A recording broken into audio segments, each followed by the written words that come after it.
For this week's Wellbeing Wednesday, I'm going to talk about the impact of natural disasters on our mental health and our well-being.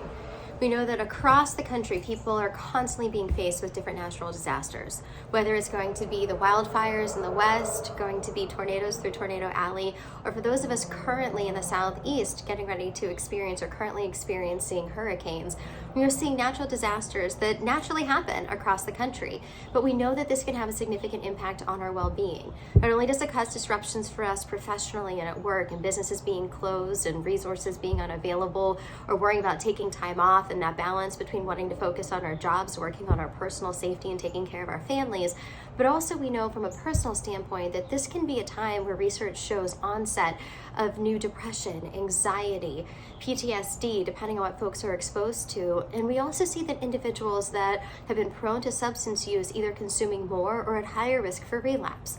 How do we have an impact to make sure that we're keeping ourselves well and that we're attending to our well-being during this time? Well, we know that in some ways it's having that plan so that we can reduce our anxiety, knowing that we have a plan to respond. We have resources if we're staying, we know where we're going if we're evacuating, getting the facts. This is a very key piece. For many people, it's going to require limiting social media exposure and making sure that we're only listening to trusted sources, because many times we can see that groupthink continuing to create more and more anxiety. Making sure that we're making connections for those that are by themselves, not being fully alone, even though finding ways to be connected with friends and family, being able to find out what family members are doing to keep themselves safe as well, which helps to reduce our anxiety, knowing that others are safe, and to be able to think through and process through a plan. Finding ways to stay healthy. Yes, we may want those natural disaster or hurricane snacks, but making sure that we do have healthy snacks as well, and we're not just binge eating and drinking soda and things that may not be as healthy for us, or relying more on alcoholic beverages to help ourselves calm down to mitigate some of that anxiety.